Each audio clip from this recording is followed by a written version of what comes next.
All right, everybody. Stocks by the numbers. Welcome back. Another update here in the EV sector. Someone asked about BLNK Charging Company, ticker symbol BLNK, listed here on the Nasdaq. Another EV charging company who was reporting some decent quarters. And I went back. I did an update right here at the end of May, May 28th, and I was bullish on it at the time. But I did say also that it depends next quarter what the company posts, and it's out of our control, right? It's up to the company, and we can see that they reported earnings almost about a month ago, and they happened to miss again on the EPS side, which I said was the big potential turning point over the last two quarters, and that's why I was personally feeling bullish.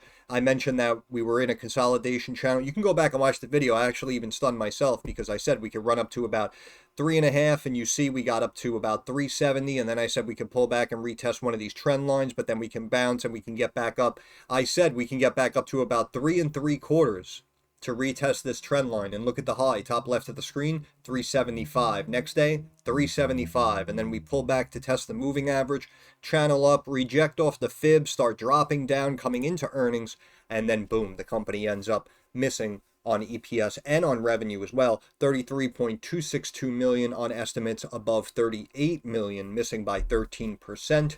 And of course, posting a loss of 20 cents a share. Estimates were only a touch over 17, so they missed by a chunk on the EPS as well. Stock immediately got brought down. I said in my opinion that if they miss, we can probably bring them back down here potentially to this trend line of the very low twos. And you can see that we had the flash break below it. We came back above it. Look at how it's dancing for weeks, dancing on my trend line, and then we eventually broke. Now we're down to $1.66, hitting new lows today of $1.65. So last time we did some quick arithmetic and we looked at the quote-unquote fair value of the business, and it did seem like you could potentially make the argument that the stock was essentially fair valued right around this $3 level. And if they kept earnings positive moving forward, I was talking about a breakout maybe up into the 4s and the 5s, but unfortunately they come out and they miss, and the stock goes right back down to where it was. But also, I mentioned this line back here. This is connecting the lows April 25th, 2018 to the lows of March 2020 right there, and I just drew that line across. And we can see, if we just kind of branch out a little bit, you can see we're looking at about $1.20. So in my opinion, they may actually beat this up all the way down to that trend line of $1.20. And also, I mentioned that, yeah, we were in like this downward channel, could be viewed as a little bit of a wedge. We had a little bit of a run, but let's extend this trend line out. That doesn't help us at all. Okay. So now we come back. What if we go from this low here, 238, to that low? Yeah, like that. And then we extend that out. Bang. Right? And we can see now we can potentially come down to this trend line here from these two bottoms. Again, that was March 22nd, 24, connecting to that bottom right there, April 22nd, 24. Just go right, because I went from this low to this low. So then I just went from this low to the next low and drew that out. Right, and you can see that stock right now, again, basically flat, was down about 3% today, hit new lows. But if we do come immediately straight down, you can see about 148, and potentially we can just kind of bounce and channel down off the trend line, almost like we were doing here for a couple of weeks after these earnings came out. So, you know, unfortunately, again, in the fundamentals, it seemed like we did have some potential. But this is why I always say the situation can potentially change from quarter to quarter. And this is why it's really very difficult to kind of do the quote, set it and forget it situation, where you just buy and never look at a stock, because you never know how their situation is going to change the next quarter, the next year, and if you may have to maybe consider repositioning some of that capital. But market cap down here about 168 million. The EPS, again, was on the up and up here with more narrow losses, and then boom, we come back with a loss. And we can see that the revenue now trending downward, 33. This time last year, just about 500,000 more than what we brought in here last year. Cut the losses in half, though, as you see. Net income minus 41.5 million. This quarter minus 20 million. So we are kind of keeping those losses in check, but of course, missing on both of these fundamentals is obviously what's driving the stock down. Maybe if they posted a wider loss but beat on revenue, maybe we wouldn't have seen such a drop, or maybe vice versa, because I know we were very concerned about the bleeding and the losses. So that's why I said in the last video, you can go back, and I said if they're able to beat on the EPS side again and post a more narrow loss, we may be on the up and up. And unfortunately, the opposite happened. But we're trending downward now. We're about halfway through 24. Apparently, CEO stepping down, will retire the end of January 2025. 5 years of dedicated service. Not much really happened in my opinion, even though, they slowly did start to trickle in some more revenue and whatnot, but the stock basically exploded here when this person joined BLNK in early 2020. Again, that was from the stimulus money, in my opinion, that really drew the stock up, and now we've just been trending downward since then. But, they had a 5-year plan, so this guy's on the way out. Estimates missed by a chunk. BLNK also lowered its full year 2024 revenue guidance from a range of 165 to 175 million to a new range of 145 to 155 million. So it's about a $20 million haircut from previous full year guidance, which is not good for a company that is trying to grow here. Wall Street probably wants to see big demand, big growth, increasing guidance, right? Beating on estimates. And now we have a miss on EPS, a miss on revenue, and now a lowering on full year guidance. Company also updated its timeline to achieve adjusted EBITDA during 25. BLNK previously said it was targeting a positive adjusted EBITDA run rate by December 24. And here it simply just says during 2025. So it can be 12 months from today, right? Towards the tail end of 25. And if they happen to go positive adjusted EBITDA, then technically, they would have hit their mark. But we extended that deadline, as you see, by could be any amount of time. But I'd say, in my opinion, at least 6 to 12 months. People upset at the earnings, people upset that the CEO is leaving. I actually, in my opinion, would think that the stock maybe would have popped up, believe it or not, on the CEO announcing retirement, but apparently not. Collabing with Create Energy, Renewable Energy Solutions. Again, sounds all good in theory, but of course we have to wait for demand and actual orders to come in for revenue to be generated before we tout it as a big positive for the company. But, anything can come from this. We're reading, maintained at hold at Stifel August 12th. So that's after earnings came out. Price target cut to 350 from 4. Yeah, that's basically back up to this range. It's a very conservative price target in my opinion. One earnings beat here and we could probably get back into the 3s. Maintained by H.C. Wainwright. Cut price target to 8 from 15. Still very bullish here. 8. That's what I was saying back when we last looked at it, right? If we can keep the ball rolling, we may potentially break out of this channel and you can see 4s, and then the FOMO might come in. Maybe you can see, 4.5, 5. But unfortunately, they came out and they missed, lowered guidance. Short-term softening of EV demand.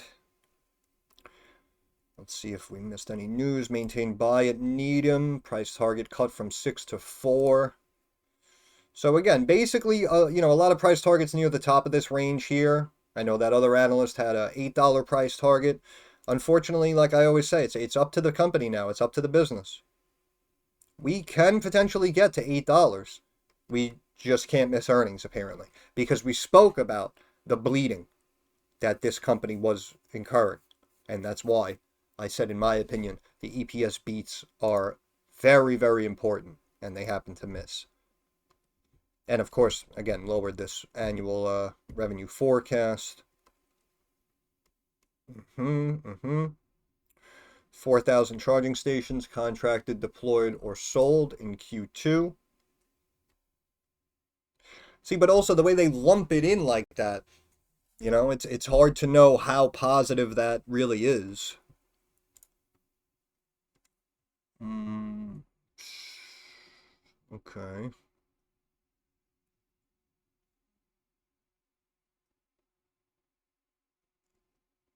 See, slight increase we looked at, got up to 33. Year before was 32.8. 30% increase in year-to-date total revenues.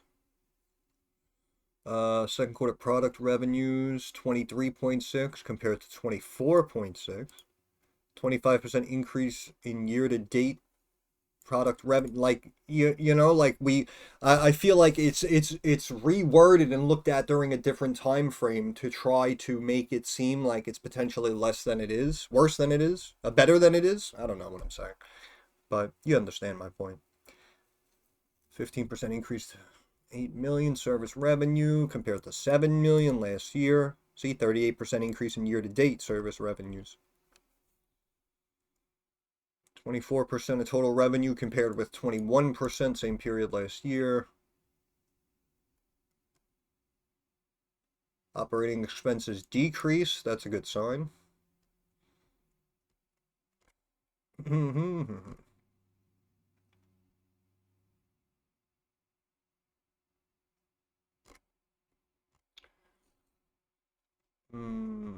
Nearly 33 gigawatt hours dispersed across charging networks.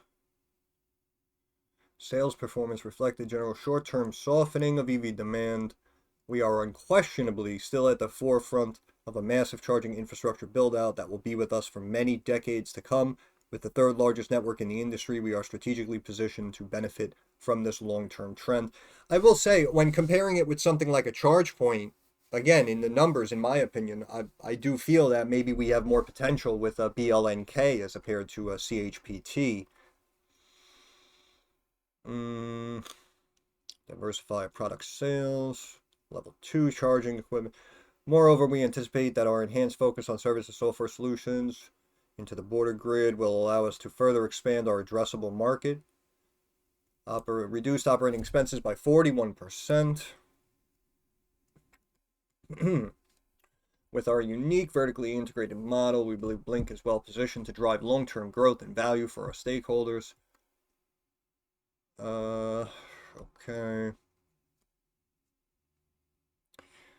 Yeah, the lowering guidance, of course, I feel hurt more than a slight miss, even though the miss wasn't good, of course.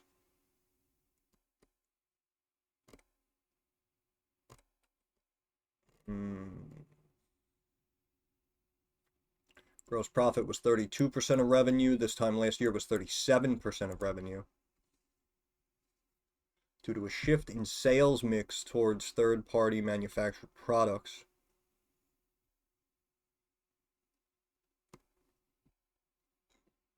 I like that the operating expenses have come down a little bit.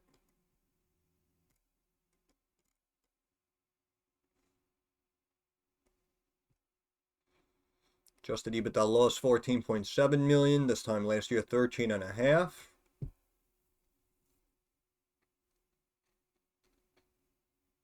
But for the first 6 months was a loss of 25 million compared to this time last year 31.3 million. So we are seeing some effectiveness in some of these numbers. 121 million. Oh no, wait.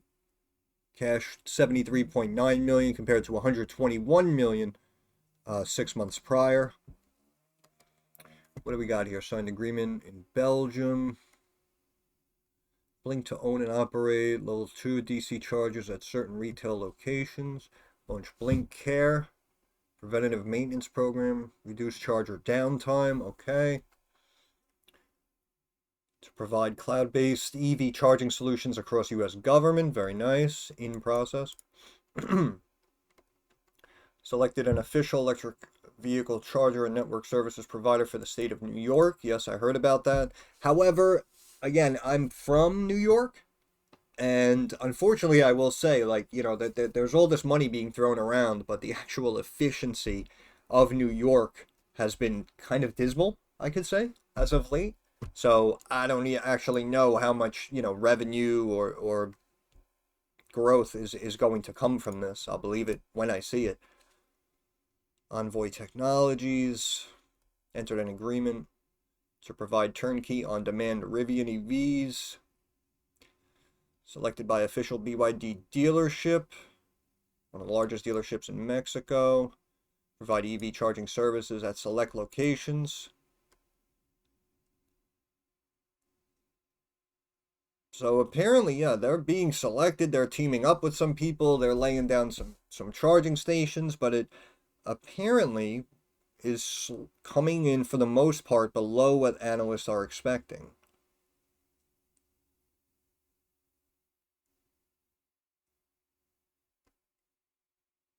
Keystone purchasing selected BLNK is linked to okay. Like I said, the highlights and you know, those future updates could only hold so much weight, so much water for your stock price. And that's why in the meantime, if you're now inconsistent again and you miss top and bottom line and you lower the full year guidance, yeah, more than likely your stock is going to go down before it goes up. But now we have a market cap 167 million. And let's just crunch some of the numbers again real quick and we'll move on. The debt came back down. I know last time we spoke, yeah, the debt from this time last year, it was like 6 mil. Now it was up to like 17 million. And you can see for this last quarter, back down to sub 10 million. Very good. Free cash flow, negative 10 million. This time last year, minus 45 million almost. So that's heading in the right direction. Cash was up to 120 million. Now we're down to about 70 million. Assets are still outweighing liabilities in both the long and short term. Equity now coming back down, was slight sub 300 million. Now it's down 278 million. This is almost the lowest liabilities have been going back to Q4 of 22. Equity 278. Okay, we have debt 10 million. So we can see our book value per share came back down, but it's 275. Oh, no, wait. These aren't August numbers yet. All right, whatever. But looking at these last quarterly numbers, in my opinion, I did say that I feel the stock is undervalued or fair valued, I said, I think, at around $3. So now, damn it. Now, there you go, getting paid almost 15 grand a month.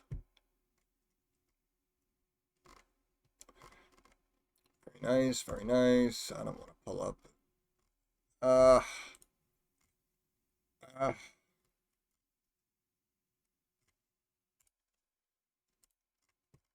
Let's come back, look at the revenue real quick. Actually, so far this year, 60, 70 million, we said, lost about 40 million.